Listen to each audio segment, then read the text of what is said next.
At your job, do you ever have to deal with a nose roller? How about a snub pulley? Well, if you're installing a new conveyor belt system, dealing with the different components can sound like you're speaking a foreign language. Luckily, you've got a team ready to help. Grainger's technical product specialists are fluent in maintenance, repair, and operations. So whenever you want to talk shop, just reach out. Call, click Grainger.com, or just stop by. Grainger, for the ones who get it done. Every team, every topic, everywhere. This is Believe. BetOnline is the world's most trusted betting platform and your number one source for online betting. From the earliest odds to in-game live betting, BetOnline provides you with all the action and the ability to watch the games as they happen. With the largest selection of odds on everything from football, NBA and college basketball, NHL to UFC and MMA. Head to BetOnline today and get in on the action with America's most trusted site for online wagering. BetOnline, the game starts here.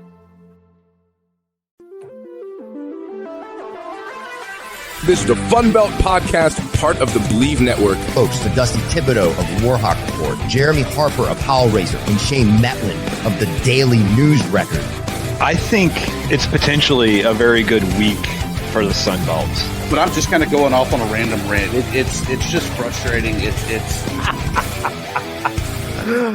back for another episode of Fun Belt Podcast. We were missing Shane last week. This week we missed Jeremy, and somehow I'm just caught in the middle. Welcome back, though, Shane. Well, thanks for letting me come back, even though I'm a shell of myself. It was a crazy week. I mean, not really too many upsets. I think maybe that Coastal Carolina was able to go to App State and get the big win there. Texas State put a drumming on ULM. Maybe that was a little bit of an upset there as well. Overall, what were your thoughts there of Week 11 there, Shane? Yeah, I think, maybe you hit on it that it was more the scores and how out of hand some of them got that were the bigger upsets than like the actual winning teams. Because, I mean, there were a little more blowouts than I expected maybe this week. But the results, I'm not sure were that far off from what we predicted, I think.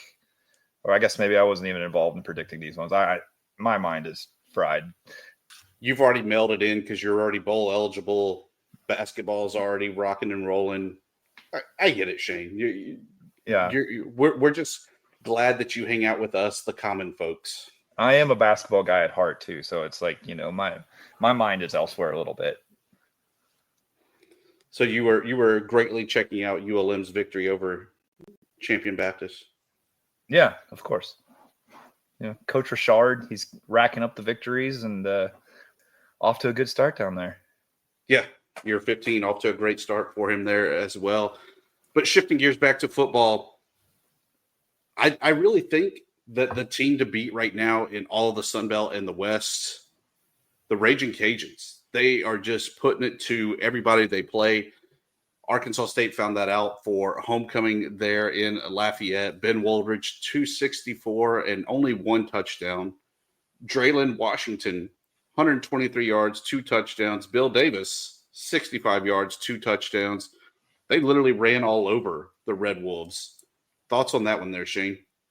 Yeah, I mean, the more we see from the Raging Cajuns, the more I just think back to that home game against Tulane where they didn't look that great. I mean, nothing about like Louisiana that weekend really inspired you. At this point, though, it looks like it's not a bad loss, but it's one of those ones where like if they'd have played the way they have been the last few weeks, we'd be talking about, is it Louisiana or is it Boise? Like that's what the playoff comes down to basically. And, that close to being in that conversation right now, you're kind of on the outside looking in. But yeah, give the Cajuns and Mike DeSormo all kinds of credit for huge bounce back, not just from that loss, but just this season has been a bounce back to like what Cajuns fans expect down there. Yeah. And like I've said before, I don't know if it's their offense. I don't know if it's their defense, the special teams, because they all seem to be clicking. That's really carrying this team. I mean, the defense had 4 sacks, 2 interceptions there of Jalen Rayner. Butch Jones even turned to backup Timmy McClain, the Central Florida transfer. He was 2 of 2 for 25 yards in his debut there for the Red Wolves. But it was a straight whooping. I don't think that it was really even that close of a game. I think 55-19 was your final score. It was just straight whooping, much like Marshall, who went down to Hattiesburg to look for their win for bowl eligibility, and they got it easily there. Braylon Braxton, 220 with a touchdown. Ethan Payne, 104 for a touchdown. Braxton added another one on the ground. I don't see a team that can really stop Marshall right now, and that's after seeing them firsthand. And then the defense, that's just on the offensive side. The defensive side, they were just as good with 3 interceptions of Ethan Crawford. Marshall caught fire.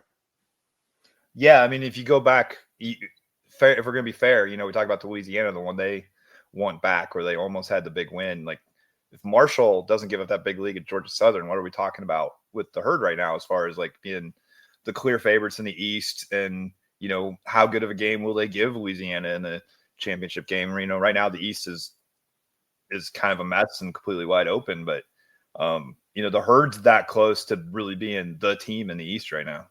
They are. And I think that one thing that's really kind of surprising to me is that it almost feels like Huff is on the hot seat and coaching for his job. It's a contract year. He's got them at 6 wins. They're really contending well in the East.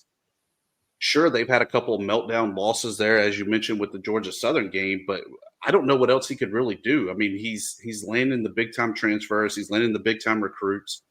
He's getting it done.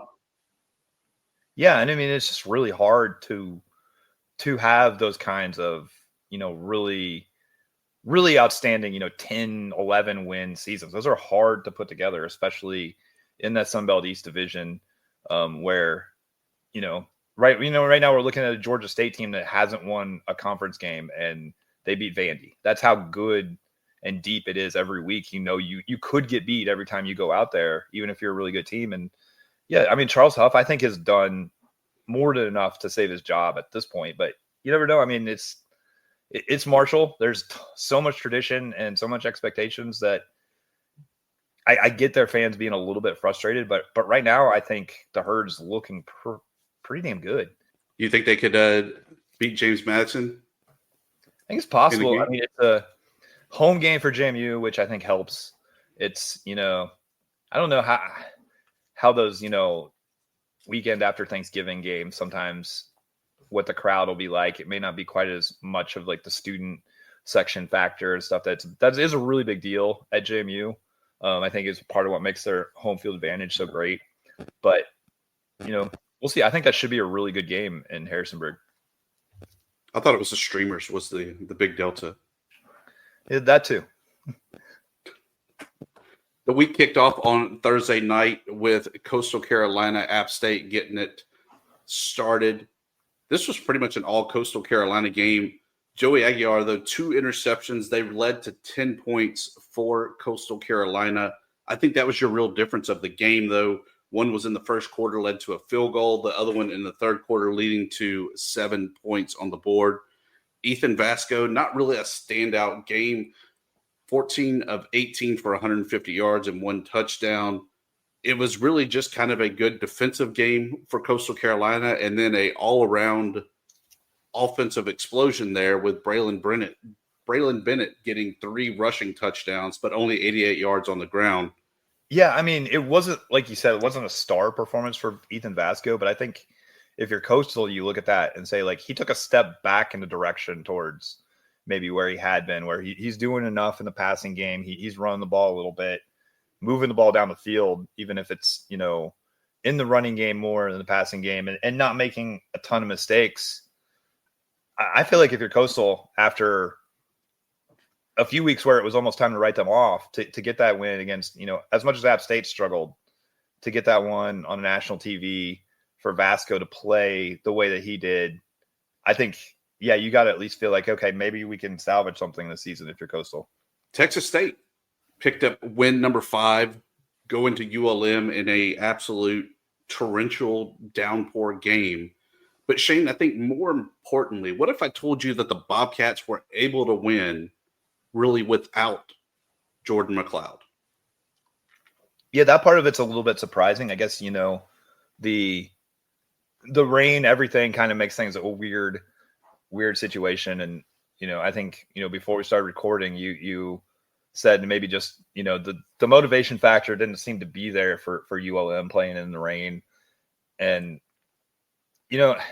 as good as that defense looked early in the season, you almost kind of like think they would have been a team that would drive and, a complete mud bowl type of situation. But yeah, you got to give Texas State credit for showing up in the environment and, taking care of business. And, a season that maybe started so strong for ULM, is it starting to get away from the Warhawks a little bit at this point? It definitely feels that way. And I know the fan base is breaking the panic button on the MASH. Aiden Armenta, not a great outing, 13 of 24 for 119 and an interception. The interception, really, though, the receiver just slipped in the elements there. Receiver would have been open, but when the only one there is a defensive back, kudos to Texas State defensive back for catching the interception. True freshman, though, Brad Jackson was really the story of the game coming in at the quarterback position. Only 4 of 9 for 16 yards passing, but he didn't have to really pass.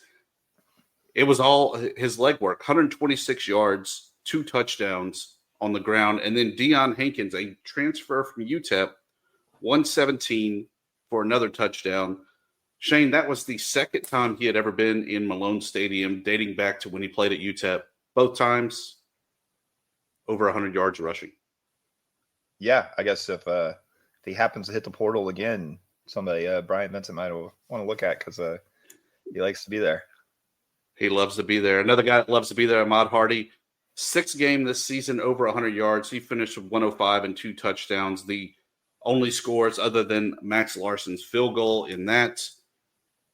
We'll preview it here shortly there, Shane, but the Warhawks have the tall task at hand as they go to Auburn, where they are 0-11 all time against the Tigers. Tigers fighting for bowl eligibility, already with 6 losses.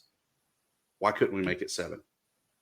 Yeah, I mean, a few weeks ago, I think that had upset special written all over it, didn't it? Like the way both teams are kind of heading now.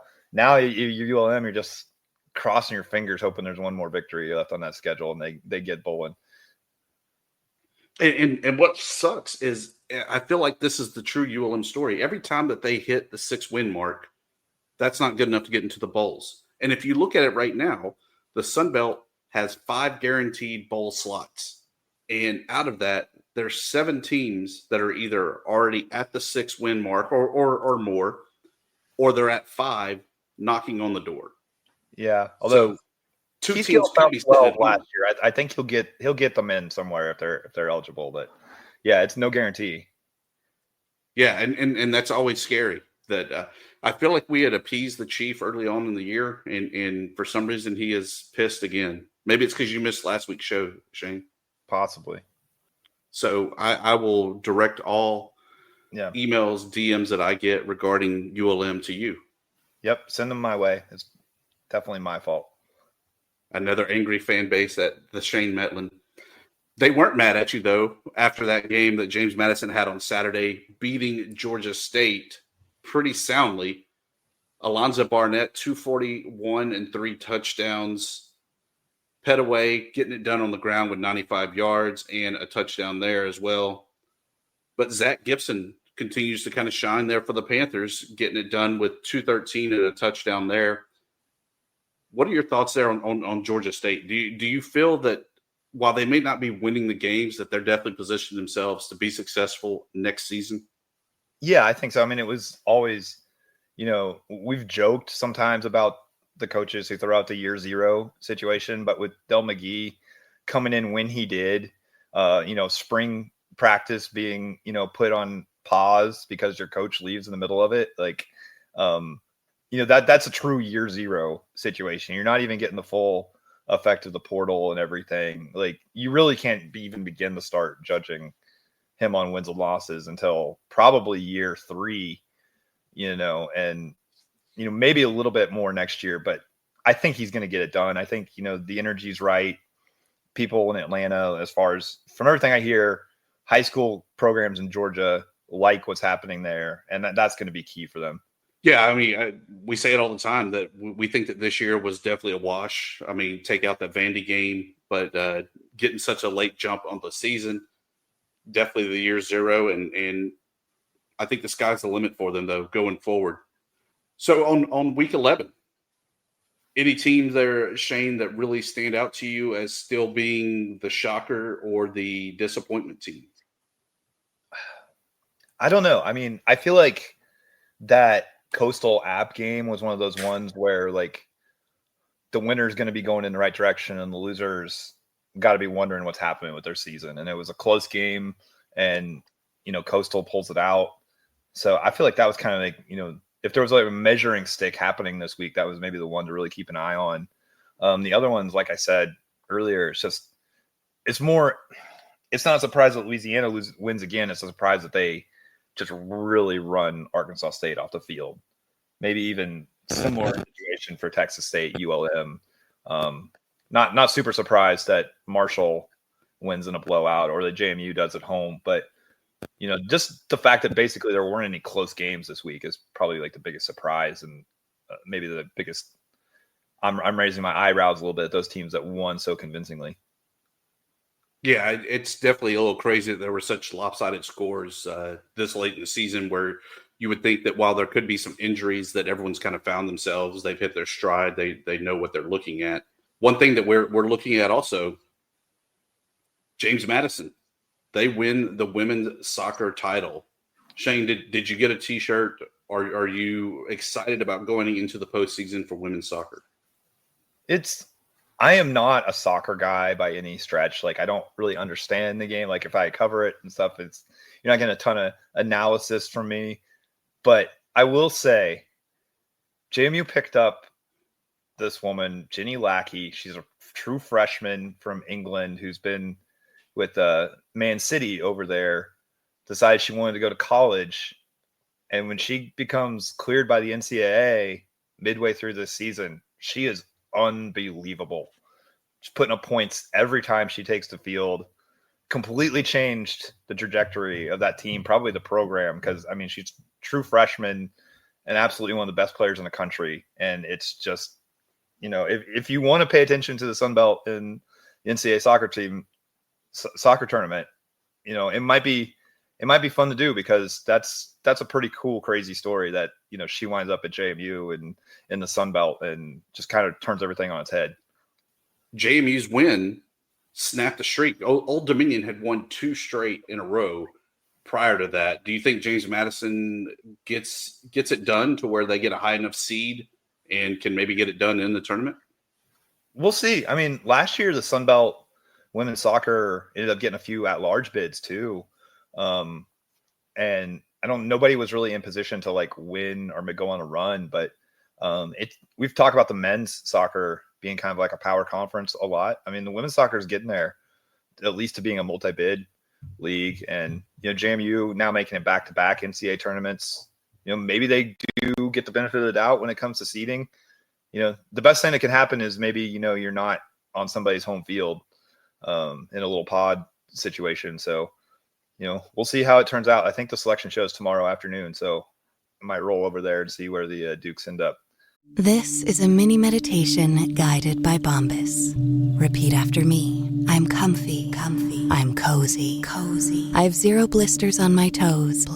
And that's because I wear Bombas, the softest socks, underwear, and T-shirts that give back. One purchased equals one donated. Now go to bombas.com/listen and use code LISTEN for 20% off your first purchase. That's bombas.com/listen and use code LISTEN at checkout.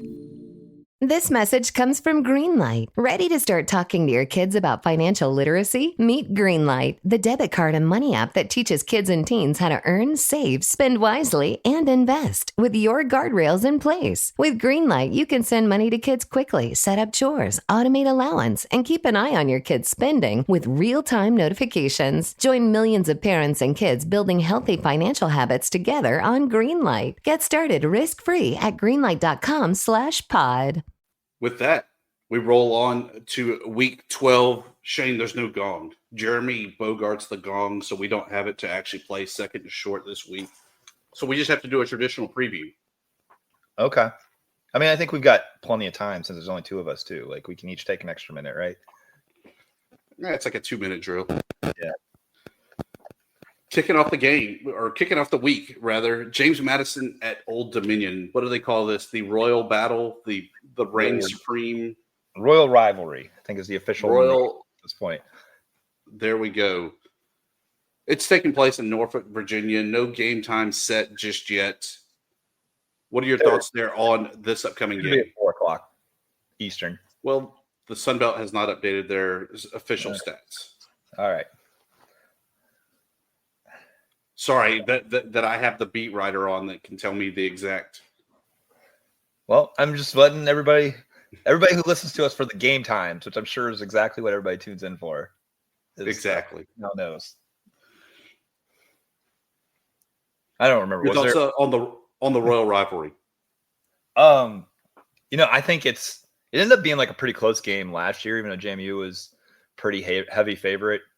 Dukes blew them out in the first meeting when they both joined the Sun Belt down in Norfolk. I think JMU, looking at the line, they're a more narrow favorite this time around, 3.5.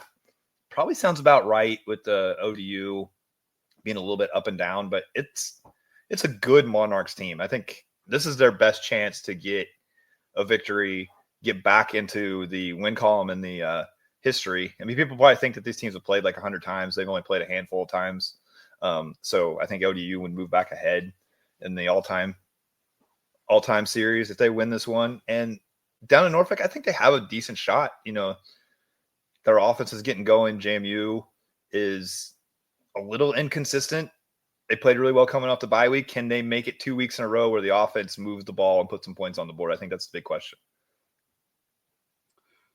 I really like Old Dominion in here, and here's why. They're coming in off of a bye. They've had a chance to get Colton readjusted into the game plan. They were able to get everybody healthy. It's at home. I really like this Old Dominion team. I like them to pull the upset over James Madison. As you said, the bet online spread at 3.5. Give me the Monarchs. I guess we're on opposite ends there, Shane. No, I think we're pretty in line. I like them straight up. I'd okay. pick the money line. I think it could go either way. Yeah. 11:45 on the SEC network. ULM travels to the plains of Auburn for the 12th all-time meeting. There have been 2 games that were close, the last one being in 2012 where Warhawks lost in overtime on a missed field goal that then allowed Auburn to kick the game winner. Warhawks licking their wounds after dropping their 3rd straight. Auburn struggling for their postseason eligibility under the Hugh Freeze regime. They're already at 6 losses, Shane. I don't know what the bet online spread of this game is, but I'll tell you, I like the Warhawks to cover it regardless what it is. But I just, until this team kind of gets back to where we had seen them early on in the year, I don't think the Warhawks have it in them to actually get the win going. Yeah, I think that makes sense because the spread that I'm seeing is Auburn by given 24, which seems like a lot. I mean, Auburn's not putting up that kind of points on anybody right now. ULM, as much as they're not maybe the ULM from the first month of the season, that's still a legit defensive line they're throwing out there. It's still a team that has the potential to, run the ball, control the tempo, control time possession a little bit. Like, I'd be shocked if it's that out of whack. As I mentioned before, this was my, back in early October, this was my, I can't wait till we get to this week because that's going to be the big upset kind of game. I don't know if I'm there with the Warhawks right now, but I do think it's going to be competitive. I think they're going to bounce back a little bit from whatever happened down in San Marcos, and we'll see a better effort. And they've got nothing to lose and everything to gain in this game. If you're if you're ULM, and I think we'll probably see that kind of effort from the Warhawks. Texas State game was at home, by the way, Shane. Oh, well, that's what hurt even more. I'm sorry, but I think I feel like these last 3 weeks the Warhawks have pressed trying to get that win number 6 for bowl eligibility instead of just kind of playing the game. And as cliche as it is of going 1-0, they haven't really done that. I think if they can kind of flush the season and say, hey, let's ruin Auburn's season more than it is helping our season, and really kind of take that underdog mentality, kind of the 134 mentality that they came into the season with, I think that's what gives them the best chance to really go in and compete and play a solid game and potentially come out of the Plains with their first ever win. Yeah, I mean, it wouldn't shock me if they did, but it's just I think it's a taller task than maybe it looked like not that long ago. Straight up noon in Huntington, West Virginia, home of the Tudor's Biscuit. Shane, I didn't get to discuss the Tudor's Biscuit with you. Are you a Tudor's fan, by the way? I am. You talked to Noah Fleischman a few years ago. We were coming back from Louisville, and I made him stop in Hurricane, West Virginia, to make sure we got Tudor's before we got home. So I am. What'd you get? I ended up just getting a bag full of like biscuits to bring home for everybody. I think I don't know. I may have gotten a sandwich too. I don't have like necessarily like a go-to when it comes to the sandwiches, but the biscuits in general can't miss when you're in West Virginia. Yeah, the biscuit was definitely legit. The egg just brought it way down in my book. I can't emphasize that enough. And I want some credit from my herd people too for pronouncing hurricane right. That's not how you say it. It is. Not a true story. Yeah. But what is a true story, at noon, Coastal Carolina will take on the Thundering Herd at noon. This Marshall team, I think, has found themselves and really found their way, getting that close win there against ULM, showing that they could go on the road to get the win there at Southern Miss. It's the special 75 game this weekend against Coastal Carolina. I'd never want to be the opponent in that game because I feel like you're playing not just the 11 guys on the field, but you're playing the angels in the sky, everyone in the city of Huntington, and really everyone that's ever been affiliated with that program. I like the Herd to just roll over and grab this win. Yeah, I think, like you said, that game is always worth a few points for Marshall when they play that one. Coastal, they did get that win against App last week. Seems like it's been a long time since that's happened, though, at this point, with that weeknight game. I think, Coastal's so up and down. Marshall's kind of finding their footing. I do really like the Herd in this one. Yeah, and as we said, I'm not real sure why Huff. It feels like he's kind of on the hot seat, maybe so to say, but I think that this gives them 7 wins and still keeps them in that Eastern race so that they're able to continue to contend for the East title as well as improving their bowl berth possibilities.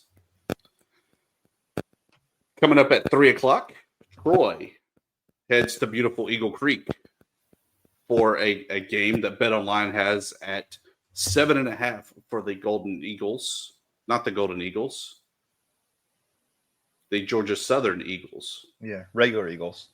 Yeah, the regular Eagles.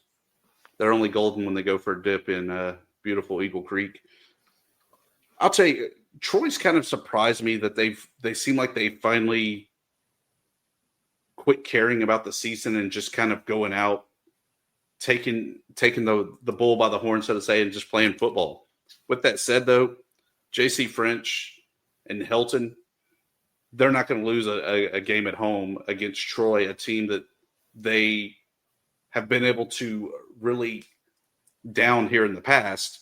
Plus, Georgia Southern, once again, still trying to compete for that Eastern title and trying to be able to take on the Cajuns out of the West Side in that Sun Belt Conference Championship. Yeah, because I mean, I felt kind of good for Troy where they were able to get that win against Coastal and break that streak, get another victory this season because they've been hard to come by. But Georgia Southern's playing for too much right now. They're right there with or Marshall's right there with them for the Sun Belt lead right now. Georgia Southern obviously has the tiebreaker from that crazy game we talked about earlier. They just can't go out and lose to a team like Troy at this point. It's chaos in the East if they do, and there's too much the Eagles are playing for right now to let off the gas enough to let Troy really have much of a chance in this one. 4:00. Arkansas State, fresh off their loss at Louisiana Lafayette, travels to the ATL to take on Georgia State. Arkansas State favored by 1 point per Bet Online, essentially a pick'em game. I like Georgia State at home because Arkansas State, I think, is kind of lost. I think that they are trying to find themselves, trying to right the ship. Georgia State, as you said, they have nothing to lose, everything to gain. I think they go all out on this game and wind up getting win number 3 for new head coach Dell McGee. Yeah, and I think, the thing that maybe gets lost with Georgia State a little bit is, in all the losses that they've had is they've got some legit playmakers. And Ted Hurst in particularly, just catches touchdowns and it's tough to stop. And, there's probably another game left in him this year where he just goes off and maybe comes down with three touchdown passes that are kind of thrown up for grabs and really makes a difference. And like I said, Arkansas State might be a little bit lost at this point. Georgia State maybe wants to come back after not their best showing last week and gets home. And I think probably we maybe see the last, not necessarily the last gasp, but we see one more really solid performance from the Panthers. 5:00. Bet Online has it as Louisiana Lafayette favored by 8.5 as they host South Alabama. The Cajuns are hands down one of the hottest teams just outside the AP top 25. I think they came in at 26, 29, somewhere right around there. I like the Cajuns just because I don't see where anybody but the Cajuns could beat themselves, and I still think that they would put up a good fight and probably wind up dropping that game as well. So I like the Cajuns, especially at home. South Alabama just can't get it done. Roll Vermillion. Yeah. The Cajuns, you talk about them beating themselves. They're just not a team that really does that either. Ben Woldridge, let's give him so much credit. I mean, I think we end up talking about him every week, but then it seems like we don't talk about him enough because the guy comes back and does what he's done this year and just been so effective, so crisp and clean with everything he's done to keep that offense moving just enough. I say just enough after they put up 55 last week, but he's just been the perfect guy for the perfect team at Lafayette this year. And I didn't say Lafayette, I meant as a location, not as the name of the school. I love that I'm rubbing off on you there, Shane. Yeah. So, he's the guy that I just don't see them. I don't see him allowing the offense to make enough mistakes to not get the job done when they go play South Alabama. I mean, I feel like even if Woldridge has a bad game, like I said, the special teams, the kicking game, defense, as long as 2 of the 3 are clicking, I don't really see where this team is in any kind of danger or any kind of trouble.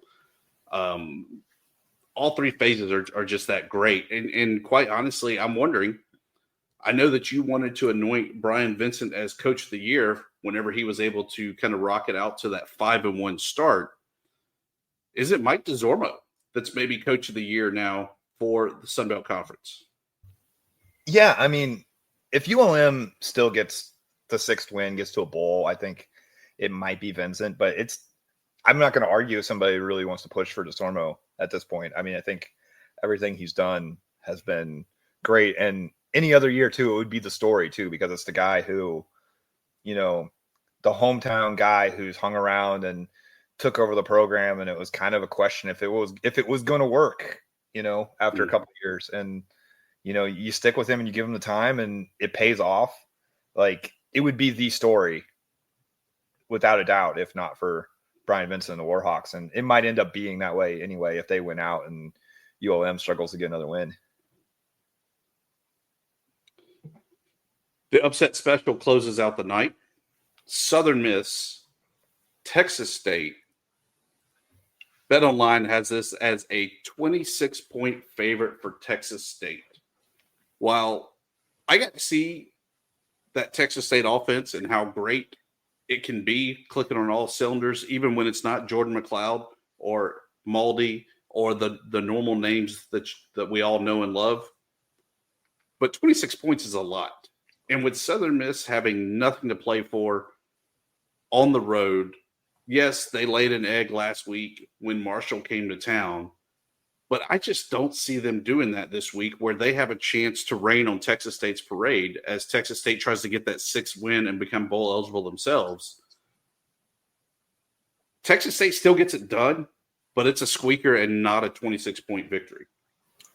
Yeah, I'm kind of thinking somewhere in between squeaker and 26-point victory. I think, Texas State can win by 2 or 3 scores, but yeah, 27, 26 seems like a big line for Southern Miss. As tough as it has been for Southern Miss, you look at the record. How often have they really just been truly blown out like that by other teams in the Sun Belt? And I know the score didn't look good against Marshall. Even then, the offense didn't get anything done, but they're giving up 37 points. Like, it's not necessarily like get run off the field type of style for the Golden Eagles. I'd be surprised if it gets that bad unless they're just done for the year, which you never know. One of these weeks, if they just kind of pack it in, it's hard to blame them or be too surprised. But I just haven't noticed that Southern Miss is a team that gets blown out like that very often. Yeah, this year's definitely been the true delta there of those statistics there. But that's a wrap for week 12, Shane. We made it through without Jeremy. We made it through gong free. Maybe that's a new look for second and short. Yeah, I don't know. Is it too late to send it to Jeremy to let him throw some gongs in there? Like, who knows? Yeah, I don't even know where he is. For all I know, he didn't make it back from Lafayette this past weekend. Yeah, he did just say he couldn't do it. He didn't really give any explanation, did he? No, he didn't. So maybe he's being held hostage. Maybe he's crying himself to sleep. I really don't know the context. Basketball season is also in full swing there, Shane. No real big upsets in the Sun Belt Conference. We talked last time about how we were able to get the big wins there over the MAC in the Sun Belt MAC Challenge. But for the most part, non-conference games have kind of gone normal. There really haven't been any major upsets. There really haven't been any big victories. It's been kind of status quo. Yeah, I mean, it was a great start in the MAC Challenge for the Sun Belt, getting 8 wins. Exactly what you kind of want to do when you're the home team for that round of it. There's been some interesting non-conference games. I think A-State being competitive with Alabama.